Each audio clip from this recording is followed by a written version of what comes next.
This video will teach you a couple of ways of how to manage your pelvic floor health through a cough or some sort of flu where you might be sneezing or coughing a lot. So first thing to note is you want to do a little test and check in with how you're managing your pressure. If you take a seat on a chair, you're looking out for two things: what you can feel in your pelvic floor and then also what you can feel through your abdomen. So if you place one hand on your abdomen, and you can either cup your perineum with your other hand or just feel what's happening against the chair, and then I want you to cough a few times.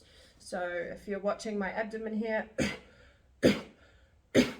that's outward pressure. You can see my belly is pushing out every time I cough. Then if I cough this way,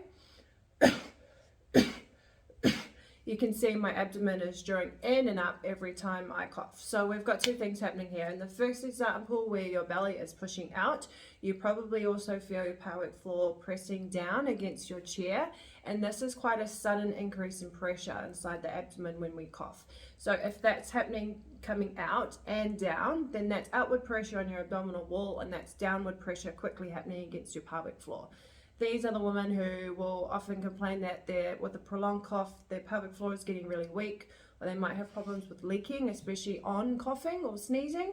And then for the latter, if you feel your abdomen drawing in and up, you most likely feel your pelvic floor lifting upwards as well.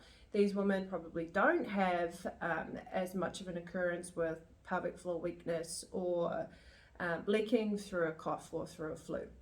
So how do you get from point A to point B?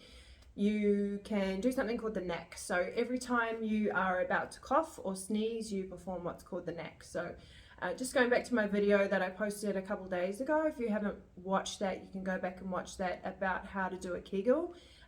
The part with the quick flicks where you are grabbing the tampon and you are letting it go, that's basically what we want to do here with the knack. So if you know you're about to cough or sneeze, you quickly grab your tampon and then you can cough, and you'll feel like your abdomen's naturally going to work with your pelvic floor as you're doing the knack. It's going to draw inwards naturally anyway, and then that will protect your pelvic floor from that quick increase of downward pressure against it, and that should help prevent you from having problems with pelvic floor weakness and leakage through times of coughing, sneezing, or especially prolonged coughs with something like long COVID.